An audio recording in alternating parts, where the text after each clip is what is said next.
Bonjour à tous et bienvenue sur ce nouveau webinaire organisé par le département formation du Moniteur. Donc le Moniteur, comme vous pouvez le voir sur la slide suivante, ce sont 5000 stagiaires formés chaque année, plus de 250 programmes de formation et 1000 sessions programmées chaque année également. Nous avons, slide suivante, une large de gamme de formations sur de nombreuses thématiques et notamment autour du BIM, dont un parcours certifiant pour les BIM managers et des formations en présentiel ou en distanciel sur l'assurance construction, comme vous pouvez le voir sur la slide suivante, mais ce n'est qu'un petit échantillon de ce que nous vous proposons. Donc, nous sommes ce matin en compagnie de Gabriel Milan, qui est architecte ingénieur à la société de conseil Using City et qui a notamment remporté le prix BIM Influencer 2020. Encore nos félicitations pour ce prix, Gabriel. Donc, c'est elle qui va nous accompagner ce matin à travers ces thèmes et je vais lui laisser la parole. N'hésitez pas à poser vos questions tout au long de l'intervention via le petit module questions que vous devez avoir à droite de votre écran. Je lui relayerai en fin d'intervention et nous essaierons d'y répondre. Voilà, Gabriel, je vous laisse la parole. Je vous souhaite à tous un très bon webinaire et je vous dis à tout à l'heure. Merci. Alors, donc aujourd'hui, on va parler du BIM par rapport à l'assurance construction. Donc, en fait, finalement, son impact. Donc, dans un premier temps, on va rappeler un petit peu ce que c'est que le BIM. Voilà, pour ceux qui en entendent parler, qui utilisent ou pas. Aujourd'hui, c'est vrai qu'il y a beaucoup de choses qui sont écrites, qui sont dites sur ce sujet. C'est pas toujours simple d'y voir clair. Donc, volontairement, j'ai mis cette image. On voit donc un cerveau qui connecte en fait avec un bâtiment au milieu. Pourquoi? Parce qu'en fait, l'objectif du BIM, c'est de mettre en place des bases de données sur des immeubles, de créer de la data et donc finalement de créer des réseaux d'information au niveau des immeubles, entre des immeubles. Ça, c'est l'objectif in fine de ce qu'on appelle la Smart City, donc voilà, d'avoir une ville intelligente avec des informations qui permettent de mieux la faire fonctionner. Donc, dans notre sujet du BIM, en fait, on va parler de la mise en place d'une méthode de travail entre des acteurs du projet, sur un projet immobilier. Et donc, cette méthode de travail consiste à utiliser des logiciels qu'on appelle des logiciels de BIM, parce qu'ils permettent de générer, en fait, une base de données du bâtiment, ce qu'on appelle le Building Information Modeling.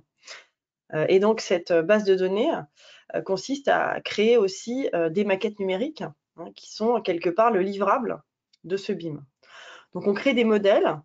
Et ce qui va être intéressant au travers de ces modèles, c'est qu'on va pouvoir tracer des informations finalement qui se retrouvent dans ces modèles, tracer des actions aussi qui vont être menées sur un immeuble, donc depuis finalement des études de programmation jusqu'à la fin de la construction d'un immeuble.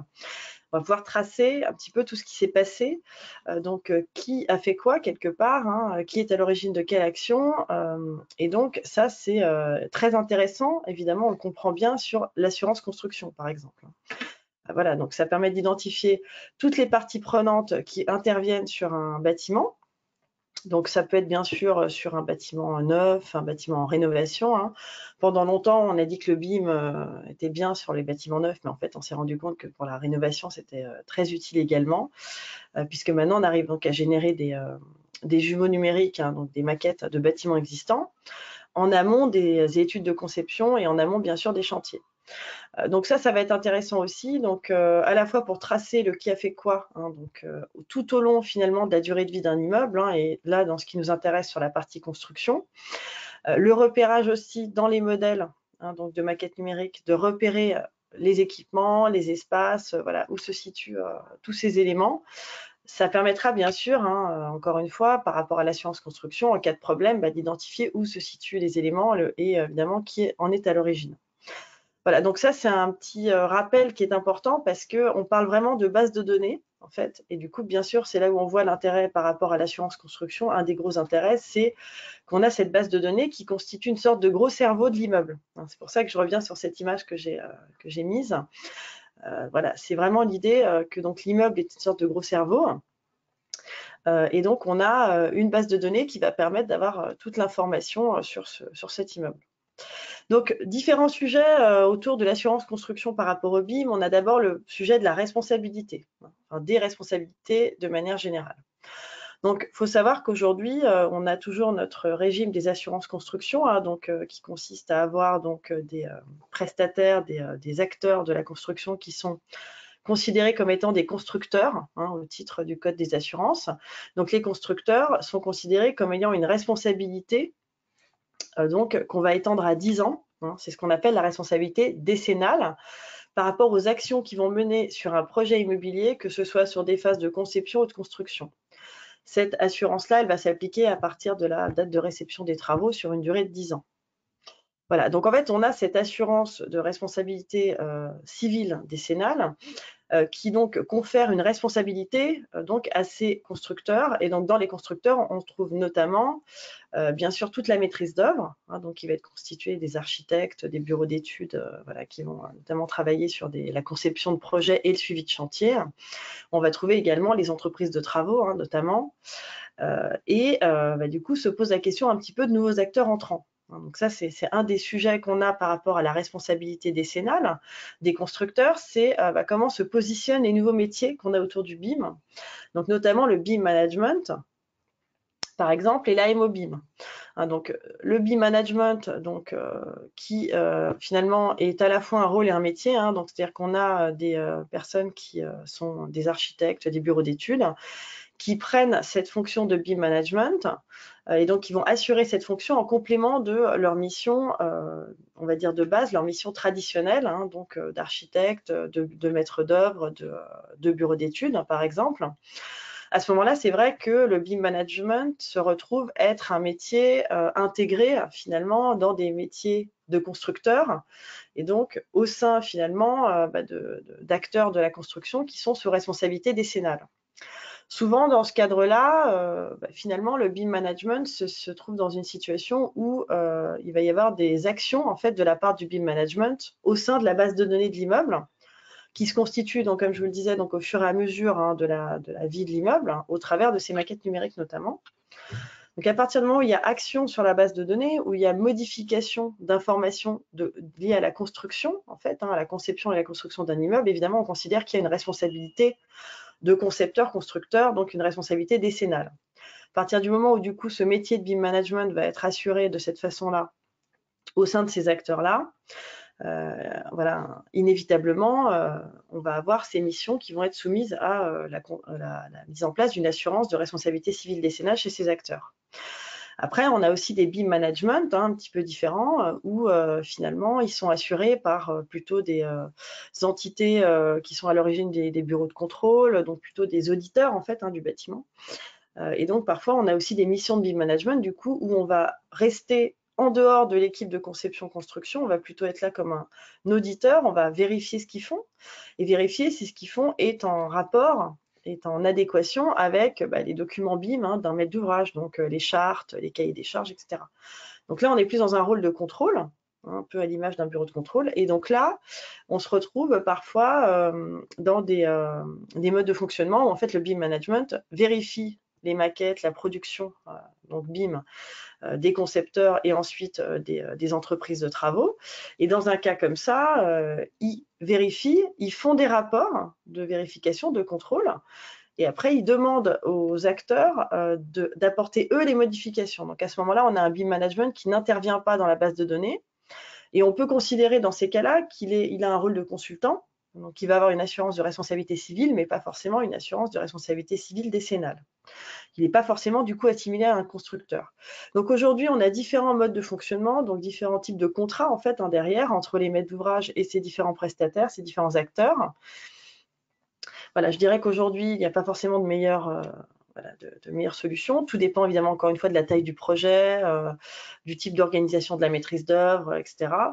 In fine, ça va déboucher en tout cas sur, dans un cas, la mise en place d'une assurance de responsabilité civile décennale pour le BIM management et dans l'autre, Évidemment, on n'en aura pas, on aura une assurance de responsabilité civile professionnelle classique de tout professionnel qui travaille et qui contracte en fait dans n'importe quel secteur d'activité d'ailleurs et pas uniquement le bâtiment. On a aussi la MOBIM, donc qui est là un acteur qui va être plutôt côté maîtrise d'ouvrage, plutôt en tant que conseil, pour aider justement le maître d'ouvrage d'abord peut-être à mettre en place justement sa stratégie BIM, à mettre en place ses chartes, ses cahiers des charges applicables après à son immobilier, dans une vision patrimoniale. Et dans ces cas-là, la MOBIM, lui, il est vraiment plutôt comme un contrôleur, vraiment. Et d'abord, il accompagne, le maître d'ouvrage, il va accompagner, il va être un expert quelque part BIM, un consultant spécialisé. Et une fois qu'on est dans un mode projet, il va plutôt regarder ce que produisent en fait les équipes de maîtrise d'œuvre, ce que produit aussi le BIM management, et il va donner son avis, son accord sur la conformité entre ce travail et les documents de la maîtrise d'ouvrage. Et dans ce cas-là, on est vraiment plus dans un rôle de conseil.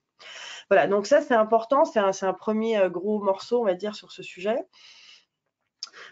Puisque donc on a vraiment ces nouveaux métiers en fait qui ont un aspect un petit peu disruptif, on peut dire, par rapport à l'assurance construction, puisqu'aujourd'hui l'assurance construction suit un petit peu, on va dire, au fur et à mesure l'avancement des types de contrats qui se mettent en place et adapte en fait les contrats d'assurance aux contrats qui sont passés entre les maîtres d'ouvrage et ses prestataires.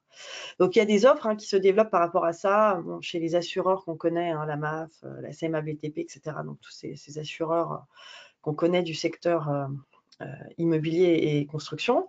Maintenant, il n'y a pas eu d'évolution de l'assurance construction en elle-même. C'est-à-dire aujourd'hui, le code de l'assurance et le code de la construction n'ont pas évolué par rapport à l'arrivée du BIM. Donc évidemment, on attend des évolutions potentiellement, notamment ce qui commence à être mis en place par des assureurs, c'est le sujet de la police unique. Donc il y a des dossiers aujourd'hui où il y a des polices uniques qui sont mises en place par le maître d'ouvrage sur l'ensemble du projet pour avoir une responsabilité partagée. Parce qu'effectivement, toute la complexité autour du BIM, toute cette méthode de travail collaborative en fait dont je parlais en amont, consiste à ce qu'effectivement plusieurs acteurs de façon successive ou simultanée interviennent sur une base de données, interviennent sur la conception d'un immeuble, d'un projet et ensuite sur son chantier. Donc du coup, on se retrouve dans une situation où évidemment, il faut savoir qui est à l'origine de quelle action. Donc normalement, quand on met en place un BIM management, on a notamment un traçage finalement dans la base de données du qui a fait quoi. Voilà, donc ça c'est la théorie. Dans la pratique, c'est vrai que les assureurs ne sont pas hyper sereins avec ce sujet. Donc c'est vrai qu'aujourd'hui, l'idée de prendre une police unique où en fait on aura une responsabilité partagée de tous ces acteurs qui interviennent de façon simultanée sur une même base de données, donc sur une même conception de projet, rassure quelque part les assureurs, si on peut dire ça. Voilà, donc ça, c'est quelque chose qui se met aussi en place. Et après, on a aussi des sujets nouveaux, en fait, qui arrivent par rapport aux assurances là, de responsabilité civile professionnelle, en fait, des intervenants, qui sont notamment la protection, propriété des données qui sont dans les bases de données. Ça veut dire que, par exemple, je suis architecte, je construis un projet. Dans mon projet, il y a des objets BIM. Donc, les objets BIM, ce sont les composantes du bâtiment qu'on va retrouver dans l'immeuble et qu'on va donc retrouver dans la maquette, en représentation de l'immeuble. Par exemple, admettons une modénature de façade que je vais avoir travaillé, que je vais avoir conçu sur un logiciel de BIM. Et donc, ça m'a pris du temps. C'est à la fois une propriété intellectuelle de mon objet, de ma création architecturale. Et donc, par exemple, dans des cas comme ça, on a l'apparition de clauses de protection, en fait, des données qui sont générées dans les bases de données des maquettes numériques. Parce que, par exemple, je n'ai pas envie que cet objet numérique que j'ai créé, que j'ai mis du temps à concevoir, il soit répliqué.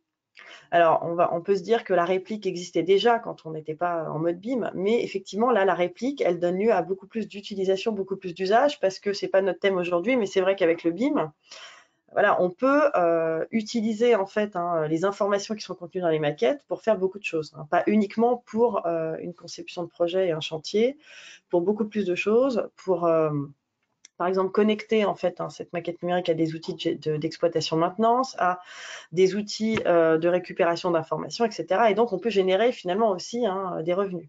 Donc, on a aussi tous ces sujets qui sont connexes, qui font que il y a un certain nombre maintenant d'acteurs, quand ils quand ils conçoivent en fait des objets, ils veulent protéger l'utilisation de ces objets. De manière générale, l'utilisation de la maquette.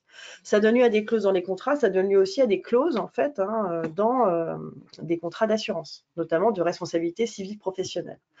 On a aussi le sujet de la cybersécurité. Donc à partir du moment où on va avoir vraiment un travail commun qui se fait sur une même base de données, en fait, à travers ces maquettes, on a la problématique de la cybersécurité. Parce que si effectivement un des acteurs qui intervient dans la maquette après un autre, par exemple, met, sans le vouloir bien sûr, un virus dans le modèle, un virus dans l'outil, donc puisqu'il y a effectivement les maquettes numériques, puis après il y a tous les outils d'utilisation de ces maquettes, bien sûr, donc en ligne ou pas, des outils partagés avec des droits d'accès, etc. Donc évidemment, s'il commence à y avoir un virus là-dedans, on a un vrai problème pour la tenue du projet, par exemple, tout simplement, la tenue du planning pour le maître d'ouvrage, le respect des délais, etc. Donc, on a un sujet là aussi de responsabilité civile professionnelle. Donc, aujourd'hui, vous avez là aussi, les assureurs mettent en place maintenant des clauses spécifiques, des extensions de contrat sur la responsabilité civile professionnelle, sur cet aspect de cybersécurité. Voilà, donc on a ces sujets de responsabilité, ces sujets d'évolution d'assurance, de propriété d'information qui, bien sûr, impactent évidemment l'assurance construction, comme on vient de le voir. Et donc, on a d'autres sujets autour de ça qui sont intéressants, là, qui sont un peu plus prospectifs, on va dire. On a notamment ce qu'on appelle le machine learning. Donc, le principe du machine learning, c'est de dire que dans la machine, donc dans la data, dans les bases de données, en fait, numériques, informatiques qu'on a, on a de l'information et on peut apprendre de cette information. C'est le sujet du learning, en fait. Donc, on peut utiliser des outils logiciels pour finalement faire de l'analyse du passé pour mieux prédire ce qui peut se passer dans l'avenir. Donc, c'est ces outils en fait de fonctionnement entre d'anciennes informations qu'on va pouvoir faire tourner ensemble pour pouvoir imaginer des scénarios possibles sur une situation future. Donc l'idée, c'est finalement, là on est vraiment dans de l'informatique pure, on est vraiment dans le BIM, on est vraiment dans l'informatique aussi. C'est vrai que c'est un sujet qui impacte beaucoup aussi, de manière générale, notre secteur d'activité, voilà, parce qu'il passe vraiment dans le numérique avec le BIM. Donc finalement des intérêts qu'on a dans le BIM par rapport à l'assurance construction aussi, ça va être de pouvoir créer des scénarios. Et donc ce qui est intéressant par rapport à ça, c'est qu'on va pouvoir, à partir d'une situation existante, par exemple, mettre en place différentes évolutions possibles de cette situation pour voir quel va être, par exemple, l'impact de ces différentes situations possibles sur le bâtiment. Donc, c'est ça qui va être intéressant. Et effectivement, le faire grâce aux données qui vont être ce qu'on appelle historisées, et puis de manière générale, toutes les données qui vont être soit libres d'accès, soit des données qui vont être contrôlées. Par exemple, une donnée qui est très importante, c'est les données, bien sûr, thermiques. Les données météorologiques et thermiques. Parce que quand vous faites des scénarios d'impact, par exemple, de l'environnement sur un immeuble, bien sûr, si vous êtes à Paris ou si vous êtes à Dakar, ce n'est pas le même scénario. On n'a pas les mêmes données de météo, on n'a pas les mêmes températures, on n'a pas le même climat. Donc, on n'a pas non plus le même scénario possible, enfin les mêmes scénarios possibles d'impact en fait de l'environnement sur l'immeuble. Évidemment, si on est en bord de Seine dans une zone qui est inondable, on n'a pas non plus le même scénario que quand on est en haut de la montagne Sainte-Geneviève, par exemple. Voilà. Donc, en fait, c'est vraiment ça le sujet, c'est de dire on va utiliser les informations passées. Donc, typiquement, l'historique qu'on a de la météo, l'historique des températures, l'historique des crues, par exemple, pour confronter ça au modèle donc de bâtiment qu'on a au sein de la maquette, et donc de pouvoir prédire ce qui va pouvoir se passer en cas de problème.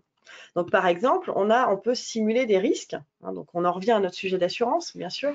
On peut simuler en fait des risques sur un immeuble. Par exemple, des risques d'inondation, des risques de crue, d'incendie, etc. Parce qu'on sait, par exemple, si on prend le cas de la Seine, on sait très bien quel est le plan de prévention des risques d'inondation, donc d'un certain nombre de quartiers qui sont autour de la Seine. Typiquement, donc là, quand on va construire ou rénover un immeuble, on va utiliser le BIM donc, sur ces quartiers, on va pouvoir modéliser en fait les risques sur le bâtiment. Donc, voir qu'est-ce qui va se passer s'il y a une crue qui va donc arriver à un certain niveau connu qu'on a, et donc de pouvoir voir comment le bâtiment finalement réagit. Et tout ça, on le modélise en fait. Hein. Donc là, le gros intérêt de la maquette numérique, c'est qu'on va pouvoir modéliser aussi ces scénarios, et donc qu'on va pouvoir bien sûr être après dans un choix aussi technique adapté. Donc, un des points importants aussi par rapport à l'assurance, bien sûr, construction, c'est que bien sûr, quand on va pouvoir plus facilement qu'avant, on va dire, modéliser les risques au sein d'un modèle BIM, ce qui va être intéressant, c'est qu'on va pouvoir, avec ces différents scénarios, finalement, choisir quelque part les équipements techniques, les matériaux, les matériels adaptés, en fait, à cette situation. Voilà, donc ça, c'est un des points qui est très intéressant aussi par rapport au risque, hein, donc à de l'assurance, notamment construction. C'est qu'on pourrait en fait adapter finalement la couverture d'assurance au risque qu'on va avoir modélisé et à la réaction du bâtiment qu'on aura modélisé par rapport à ces risques. Voilà, donc ça permet de voir finalement, admettons un bâtiment, comme je disais, qui est en bordure de la Seine, dans le cadre du plan de prévention. On va se rendre compte, par exemple, que ce bâtiment, en cas de crue, en fait, maximale par rapport, encore une fois, aux données historisées qu'on a, par rapport au niveau de crue maximale, en fait, que ce bâtiment réagit de telle façon. Ça veut dire qu'on se dit que du coup, les réparations qui s'avéreraient nécessaires si on avait une inondation avec une crue centenaire sur cet immeuble, il serait de tel montant. Donc, on va pouvoir aussi, dans le cadre de ces scénarios tests, finalement, modéliser financièrement aussi, hein, bien sûr, les risques. Donc là, on retombe dans le sujet de l'assurance, puisque les assureurs, bien sûr, font des probabilités de risque et finalement déclenchent les montants de primes et de couverture d'assurance en fonction de ces risques qu'ils ont identifiés. Voilà, donc ça fait partie aussi des sujets qui sont très intéressants par rapport à l'évolution de la couverture d'assurance, et qu'on pourra peut-être finalement avoir une assurance construction qui va être beaucoup plus fine en termes de probabilité, et donc de savoir beaucoup mieux finalement quelle est la prime la plus adaptée à ce projet. Voilà, donc là, je parlais de ce scénario de risque, mais après, il y a plein d'autres informations, bien sûr, qui sont intéressantes à prendre en compte par rapport au machine learning, notamment, par exemple, les types de sinistres qu'on a par rapport à tel type de matériaux, les types de sinistres qu'on a par rapport à tel type d'équipement, hein, parce qu'on sait très bien que les assureurs, au fur et à mesure, avec leur base de données à eux, qui peuvent confronter au modèle, hein, c'est ça qui est intéressant. Et c'est ça qui va être intéressant à long terme, de se rendre compte que finalement, avec telle marque d'équipement, on a souvent des problèmes, on a souvent davantage de réparations, davantage de décennales finalement, de couverture d'assurance après les travaux, de réparation. Et donc, du coup, peut-être qu'on adaptera la prime aussi avec ces points-là. Donc, on va avoir aussi le fait d'avoir vraiment une data qui est extrêmement bien organisé dans un modèle où on va pouvoir identifier très bien tous les équipements, tous les matériaux, les surfaces, le nombre, etc., toutes les quantités de ces éléments-là, va permettre aussi de pouvoir les confronter à des historiques peut-être d'incidents qu'on a eus, et donc pouvoir adapter à la couverture d'assurance. Donc, un autre sujet aussi par rapport à cette assurance construction qui est intéressant, donc ça va être tout ce qui est évidemment la partie chantier, hein, bien sûr, et le risque sur le chantier. Donc là, on est aussi dans tout ce qui va être l'assurance tout risque chantier. Puisque là, on a évoqué la décennale, on a évoqué aussi un peu l'assurance de responsabilité civile professionnelle et son évolution. Et on a également, bien sûr, l'assurance tout risque chantier, de manière générale. Donc là, ce qui va être intéressant, donc là, je vous ai mis un petit exemple, une image, où on voit un projet de travaux, et on voit en fait la gestion du temps au niveau de ce projet.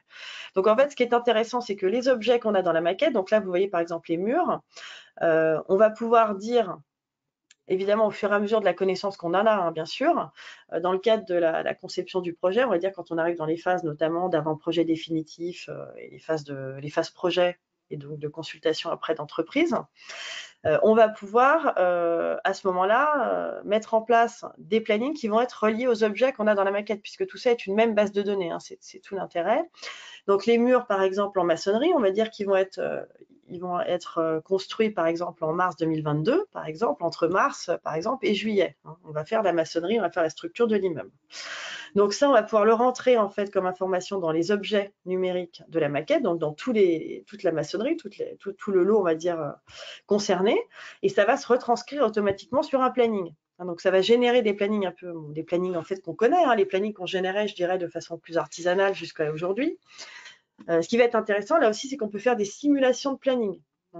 Donc, ces simulations de planning permettent déjà un gain de temps. Donc ça, c'est intéressant parce que là aussi, ça va avoir un impact sur les assurances, bien sûr, puisque si j'arrive à optimiser mon planning en faisant encore une fois des scénarios, c'est vrai qu'un des très gros intérêts du BIM de manière générale, c'est l'aspect scénario qui est assez facile à faire, puisqu'en fait, en quelques clics, en fait, dans un modèle, dans une réunion, en sélectionnant quelques objets, on change un objet par un autre, on change le temps de pause, on change un certain nombre de choses, on change la disponibilité. Donc effectivement, un des sujets aussi un peu d'avenir sur le BIM, c'est la connexion entre la disponibilité des matériaux et des matériels et le modèle un peu en temps réel, pour savoir si effectivement je ne pars pas sur quelque chose qui va me faire perdre du temps en termes de technique.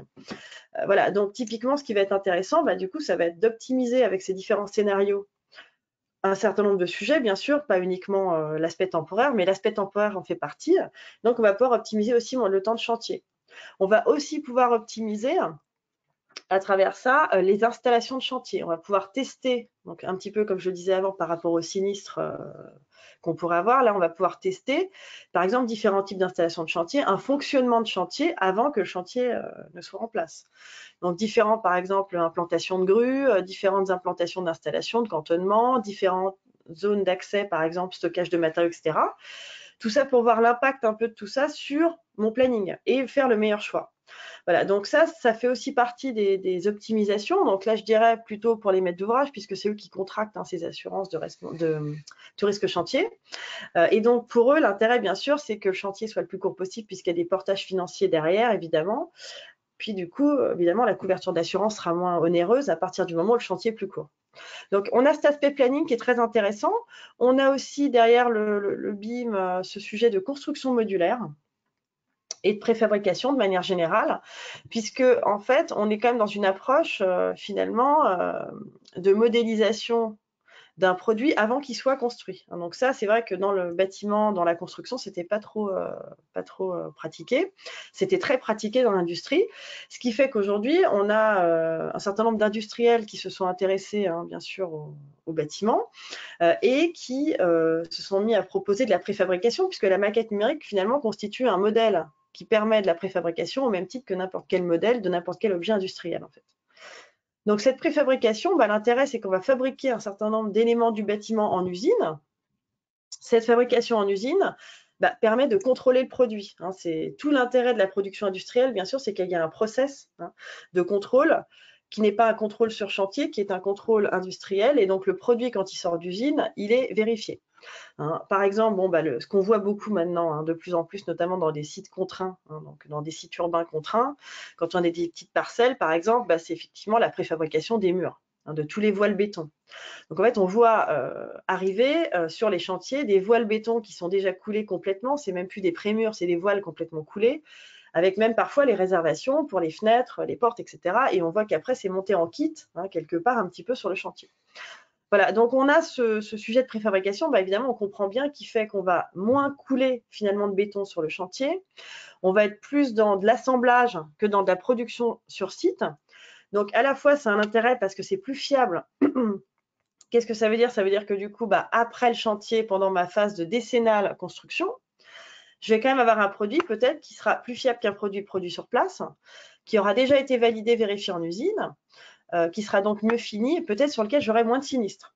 Voilà, donc ça fait partie des points qui sont intéressants aussi, c'est la diminution des sinistres par rapport à cette fiabilité d'un produit industriel. Donc un point aussi qui est très intéressant. Et puis ce qui est intéressant aussi, c'est qu'on commence à avoir un petit peu des statistiques aussi sur le fait de pouvoir mieux organiser le chantier par rapport au BIM et également le fait d'avoir par rapport au BIM cette industrialisation qui fait qu'on produit moins sur place. Et quand on produit moins sur place, on diminue aussi les risques, bien sûr. Donc avec des chantiers qui sont finalement plus d'assemblage que de production. Donc, on voit qu'avec ces utilisations de BIM, de préfabrication, etc., on a déjà eu une enquête Bâti Actu l'an dernier qui disait qu'il y avait déjà, chez certaines entreprises générales, disaient qu'elles avaient 4 fois moins d'accidents de chantier. Voilà, donc ça, c'est intéressant aussi, puisqu'en simulant les risques avant le chantier, on les anticipe mieux, on choisit le mode d'organisation du chantier qui correspond le mieux à une diminution donc, des risques qu'on aurait pu identifier dans le modèle. Et donc, voilà, donc ça, c'est aussi quelque chose qui est intéressant, bien sûr, pour diminuer là aussi les sinistres en tout risque chantier, par rapport à l'assurance tout risque chantier.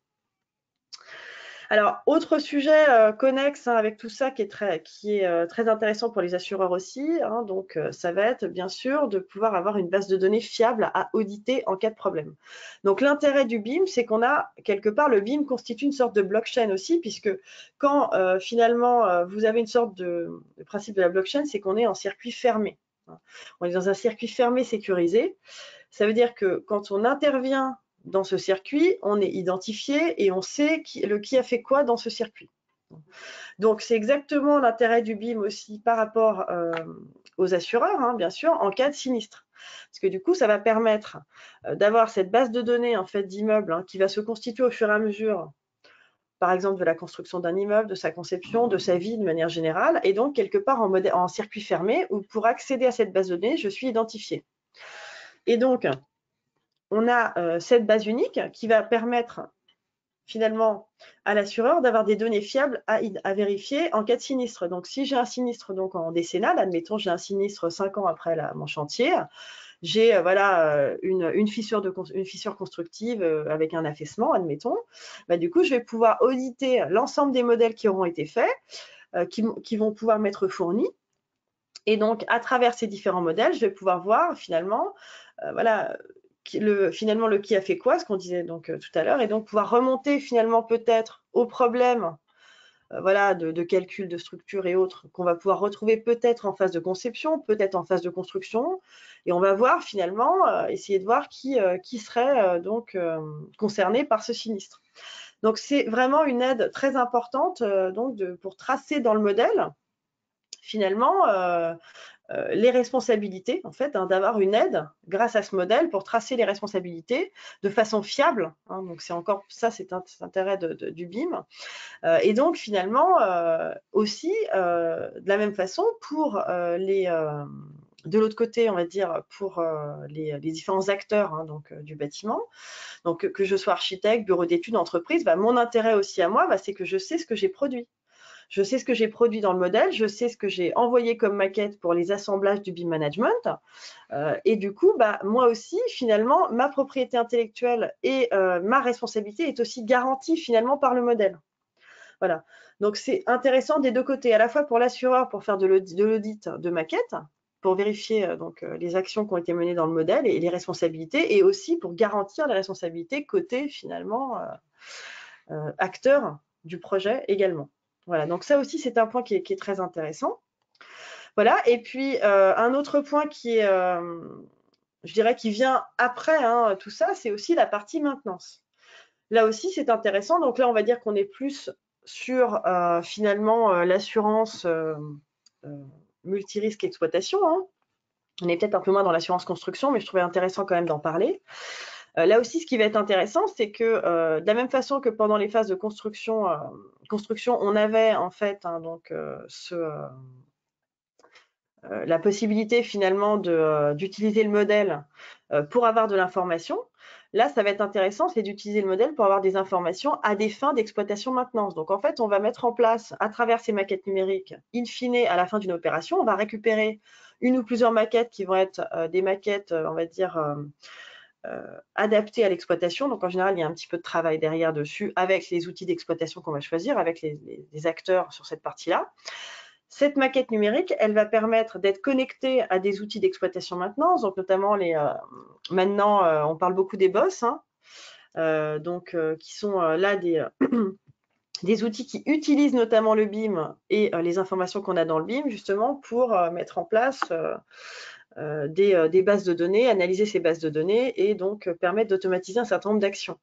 Donc, ce qui va être intéressant, c'est la connexion de manière générale entre la maquette numérique et le bâtiment réel, en fait, pendant l'exploitation, pour automatiser un certain nombre de choses au travers donc des BOSS et de manière générale au travers des GMAO, donc tout ce qui est gestion maintenance assistée par ordinateur. Donc voilà, donc ça va être intéressant, c'est que du coup, on va réagir plus rapidement. Donc en fait, on connaît tous les dossiers d'ouvrages exécutés qui arrivent pour les gros projets dans un camion. Voilà, je pense qu'on a tous peut-être déjà vu ça en fonction des métiers qu'on a chacun. Et donc après, on imagine bien que quand on a un problème sur un bâtiment, quand il faut ouvrir ces cartons, ou alors même quand on les a même, je dirais, de façon numérique et on a 50, 100 PDF et on ne sait pas où est l'information, c'est beaucoup plus compliqué que quand on a une maquette numérique qui nous permet d'aller chercher cette information. Donc là où c'est intéressant, c'est par exemple, exemple type, une fuite en plafond dans un immeuble de bureau. Déjà, ce qui est intéressant, c'est que l'immeuble, si effectivement on est dans une conception intelligente, va lui donner l'information qu'on a une fuite, donc on va le savoir rapidement, au travers des outils de GMAO notamment. Peut-être même qu'on va le visualiser dans une maquette si la maquette est connectée à cet outil. Donc on va visualiser dans la maquette où se situe en fait cette fuite. Donc là, c'est vraiment un des objectifs principaux sur cette partie maintenance exploitation, c'est d'avoir ce type de visualisation qui va beaucoup aider à visualiser le problème. Et ce qui est vraiment bien avec la maquette, c'est que je vais pouvoir voir très rapidement qu'est-ce qu'il y a finalement comme réseau à cet endroit-là, dans ce faux plafond ou à proximité, et du coup comprendre beaucoup plus rapidement d'où vient le problème. Voilà. Et donc forcément réagir plus vite. Donc ça conduit à quoi? In fine, à moins de pertes d'exploitation, finalement, moins de risques de perte d'exploitation avec finalement des problèmes de sinistres après les travaux pendant des exploitations où on a des immeubles parfois qui sont loués très cher par des locataires. Ils n'ont pas envie d'avoir des locaux qui sont par exemple immobilisés parce qu'on ne trouve pas où est le problème. Voilà, donc ça permet des interventions plus rapides, une anticipation aussi des différentes situations possibles. Et donc peut-être in fine, là aussi, sur l'assurance multirisque exploitation, comme on a aussi dans ces assurances-là des assurances sur les risques de perte d'exploitation, peut-être des diminutions sur ces sujets, sur les primes sur ces sujets-là.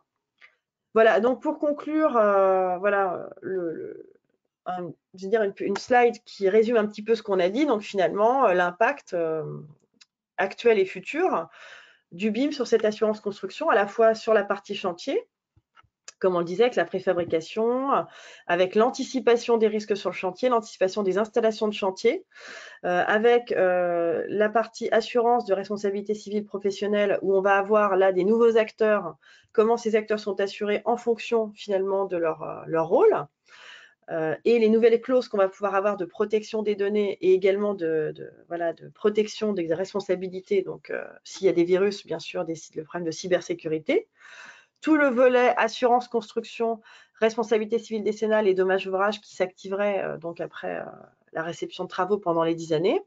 Là aussi, une idée d'amélioration de la construction grâce au choix technique le plus approprié au projet, grâce aussi à la préfabrication, comme on le voyait avec des équipements qui arrivent vérifiés sur le chantier. Voilà, et puis finalement, aussi tout le sujet de ces nouveaux acteurs qui vont être des nouveaux clients aussi pour l'assurance décennale. Et puis, bien sûr, la partie exploitation, maintenance dont on vient de parler avec cette approche un peu PLM, donc, qui est l'approche finalement qu'on a dans l'industrie. Voilà, donc on a fait un peu le tour, donc je ne sais pas si vous avez donc des questions qu'on va me relayer. Merci beaucoup, Gabrielle. Effectivement, nous avons des questions. Alors, il y a peut-être des choses auxquelles vous avez répondu au fil de votre intervention, donc excusez-moi si je vous fais répéter. Mais on avait une première question en début d'intervention qui demandait si la RCP décennale classique de la MOE, donc architecte, bureau d'études, est-ce que cette RCP décennale couvre les risques BIM sans clause particulière? C'est-à-dire aujourd'hui, en fait, cette assurance aujourd'hui par rapport au BIM, effectivement, si l'assureur n'est pas informé en fait du projet BIM, parce que c'est ça le sujet, ce serait qu'en fait effectivement l'assurance que vous auriez aujourd'hui sur un projet suffirait en fait à vous couvrir par rapport au BIM. Alors voilà, de manière générale, c'est pas très judicieux en fait de pas le dire à l'assureur, parce qu'effectivement, lorsqu'on le dit pas à l'assureur, après, dans les clauses des contrats d'assurance, vous avez toujours justement ces points-là. Bien sûr, ils se couvrent de tout ce qu'on leur aurait pas dit et qui pourrait avoir un impact sur la couverture. Donc de toute façon, il faut mieux leur dire dès le départ qu'on est dans un mode BIM. Donc après, bien sûr, aujourd'hui, on a 2 modes BIM qui sont distincts et qui vont avoir un impact sur votre couverture. C'est si on est en BIM niveau 2 ou en BIM niveau 3. Donc ce qu'on appelle le BIM niveau 2, c'est ce qui se pratique le plus souvent aujourd'hui, c'est qu'on a un BIM management qui, à un moment donné, récupère les maquettes numériques de chacun des intervenants, notamment par exemple en conception, et va les assembler. Et donc, on a chaque intervenant qui produit son modèle. Même si à un moment donné, à chaque fois, il y a des modèles de base, des modèles de référence à l'avancement qui sont transmis à chaque intervenant pour qu'il puisse refaire ces différentes actions sur ce modèle. Donc, à partir du moment où on est chacun sur son modèle et qu'on a un assemblage, là, je dirais que on peut considérer quelque part qu'il y a une bonne traçabilité du qui fait quoi, et donc que finalement, si votre assureur n'est pas informé, bon, quelque part, c'est moins grave parce qu'il ne pourra pas vous dire que ça a réellement un impact sur votre couverture, puisqu'on pourra tracer ce que vous avez fait finalement un peu comme avant.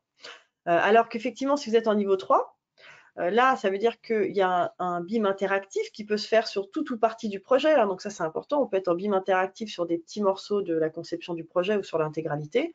Là, ça veut dire que quelque part, on est quasiment en temps réel où on peut avoir des modifications sur le même modèle. Donc là, la traçabilité des informations est plus compliquée. C'est là où on se dirige plus vers un contrat collectif, comme je disais tout à l'heure, avec une responsabilité partagée. Voilà. Donc effectivement, en fonction du niveau de BIM dans lequel vous êtes, votre action par rapport à votre assureur ne doit pas être la même, mais néanmoins, c'est toujours mieux de leur dire parce que eux peuvent y voir une augmentation de la prime, en tout cas la mise en place d'un contrat différent. Et aujourd'hui, comme je le disais en amont, comme il n'y a pas d'évolution de l'assurance construction spécifiquement au BIM, en fait, on attend ces évolutions de façon un peu plus cadrée. On va dire qu'aujourd'hui, chaque assureur fait un peu ses contrats à sa sauce. Donc, il vaut mieux leur en parler. C'est sûr. La transparence, c'est toujours mieux. Surtout avec les assureurs. Une autre question donc d'une personne qui nous dit selon le LOI et le LOD, les données en fait sont protégeables au même titre. Et la question est, peut-on différencier ce qui est protégé par la géométrie, quelque part, le format de l'objet, de ce qui ressort de la donnée technique, caractéristiques, textures, quanti, etc. Oui, alors effectivement, pour replacer le sujet, bien sûr, dans les objets, en fait, hein, on a un niveau de détail par objet, géométrique ou informationnel. Donc le niveau de détail géométrique, finalement, ça consiste à avoir dans une maquette, on peut aller du point ou du carré qui représente un objet jusqu'à la définition de l'objet en 3D exactement comme elle sera réellement ou comme elle est réellement. Donc on a bien sûr tout un tas de niveaux de détails par rapport à ça, et on a la même chose côté information, donc le contenu de l'information qu'on a dans cet objet qui vient en complément de ce contenu géométrique. Bien sûr, on va avoir très peu d'informations sur un objet jusqu'à beaucoup d'informations et autant d'informations qu'on veut. Donc effectivement, aujourd'hui, ça rejoint un petit peu le sujet juste d'avant, hein, donc c'est de dire qu'aujourd'hui, sur ces sujets-là, c'est que du gré à gré, en fait, hein. C'est que du contrat, c'est que du privé, en fait, hein. Donc on peut très bien négocier une protection uniquement sur la partie géométrique si on considère que c'est le point qui est important pour nous, ou alors sur le tout, donc sur la partie géométrique et informationnelle. Bien sûr, en fonction des cas, on a les deux sujets. C'est vrai que je dirais que plutôt pour toutes les professions de conception architecturale design, le côté géométrique, finalement, souvent sera plus protégé, alors que quand on est plus bureau d'études, c'est l'ingénierie qu'il y a derrière qui est très importante. L'ingénierie qu'il y a derrière l'objet. Donc, la création d'une ingénierie dans un projet au travers des objets et au travers des informations dans les objets prend beaucoup de temps aux concepteurs, et eux veulent souvent protéger plutôt la partie informationnelle, puisqu'en fait, les réseaux, clairement, ils n'ont pas d'intérêt à protéger la géométrie d'un réseau, quoi. Donc, Ouais, en fait, voilà, pour vous répondre un peu sur ce point. Et alors, vous avez pas mal parlé de tout ce que le BIM permettait, notamment en matière de simulation. Et j'ai une question par rapport à ces simulations. Est-ce qu'elles dispensent dorénavant d'études préalables ou pas? Alors, justement, ce qui est intéressant, c'est plutôt que la simulation va permettre de faire des études préalables plus poussées. Je dirais que c'est plus ça le sujet. C'est qu'on va pouvoir utiliser finalement les outils BIM, hein, les logiciels de BIM, dès qu'on est en phase de programmation, en fait, on peut appeler ça comme ça, de phase de faisabilité. Voilà, et donc de tester différents programmes, différents scénarios plus facilement qu'avant et surtout plus rapidement, puisqu'en fait tout l'intérêt du scénario, c'est vraiment que la maquette va rassembler toutes les informations en même temps et en concordance. Par exemple, bien sûr, quand on fait un scénario en amont, admettons on a un immeuble, on veut voir si cet immeuble, on peut le rénover en logement, en bureau, en hôtel. Par exemple, on se dit qu'on a 3 scénarios sur cet immeuble. Quel est le scénario finalement qui va le plus vite, qui coûte le moins cher, je ne sais pas, qui se loue le plus rapidement, enfin voilà. Donc en rentrant des informations dans le modèle avec différents scénarios comme ça. Ce qui est intéressant, c'est qu'on va pouvoir rentrer à la fois des informations bien sûr géométriques, donc pour avoir les surfaces, les tableaux de surface qui vont se mettre à jour à chaque fois qu'on fait une modification sur ces scénarios de façon un peu automatisée. De la même façon, on va pouvoir avoir le coût de travaux, par exemple, qui va se mettre à jour. On va pouvoir avoir un planning. Et donc, en fait, ça permet finalement, dès les phases de programmation faisabilité, de faire finalement ces scénarios. Alors, je pense que justement, un des gros intérêts du BIM, c'est de pouvoir, très en amont, comme ça, partir sur le bon scénario peut-être, là où c'est vrai que chemin faisant, dans les projets traditionnels, parfois on fait des retours en arrière alors qu'on est déjà en avant-projet définitif en fait. Donc Oui, donc c'est c'est très aussi, complémentaire. ça c'est un des points qui est très intéressant et qui, je pense, va donner lieu aussi à des nouveaux types de missions, voilà, chez les consultants, les architectes, etc., qui sont capables de proposer ces services-là. Et puis, on arrive au bout du temps imparti. Je vais juste vous poser une dernière question que je trouve, à titre personnel, très intéressante et qui pourrait peut-être donner lieu à un webinaire au deuxième semestre avec un assureur du coup en face. Pensez-vous que les assureurs sont suffisamment matures vis-à-vis des enjeux que vous avez présentés lors de votre intervention? Alors honnêtement, ils sont pas très matures. Pour en avoir parlé avec certains d'entre eux, parce que justement, j'ai un petit peu échangé aussi avec des assureurs pour prévoir ce webinaire. Ils sont beaucoup, voilà, aujourd'hui dans le cas par cas, comme je disais tout à l'heure, et ils voient pas encore aujourd'hui forcément très bien comment adapter une offre très claire, hein. Donc, Mm. c'est-à-dire, par exemple, je suis dans un projet BIM niveau 2, d'un projet de logement de telle surface, et ils vous sortent le contrat tout de suite, un peu comme aujourd'hui dans un contrat classique de projet. Donc c'est vrai qu'aujourd'hui, ils sont encore un peu frileux et en fait, pour eux, ça nécessite aussi, comme pour les autres acteurs, je pense, du bâtiment, de l'immobilier, de toute façon, des nouvelles ressources. Parce que s'il faut qu'ils fassent de l'analyse de data, donc il faut qu'ils aient des data analystes, hein, donc voilà, pour analyser des Oui. informations, par exemple, de leur police d'assurance à eux, les différents sinistres qu'ils ont eus par rapport aux typologies d'immeubles, par rapport au niveau de BIM, etc. Il faut aussi qu'ils fassent évoluer leurs équipes. Je pense qu'il y a beaucoup à faire là-dessus. Mais effectivement, ça pourrait être intéressant d'échanger en direct avec un assureur ou un courtier. Mm. Très bien. Écoutez, sachez, vous qui nous écoutez, que les différentes questions auxquelles nous n'avons pas pu répondre dans le temps imparti seront transmises à Gabriel, qui se fera un plaisir de revenir vers vous. Et puis, Gabriel, encore un grand merci. Merci de nous accompagner tout au long de l'année aux côtés des formations du moniteur, et merci pour cette présentation très claire et très éclairante, j'ai envie de dire. Et à très bientôt, j'espère, pour un nouveau webinaire. Merci Très à bonne tous. journée. Au revoir. Au revoir.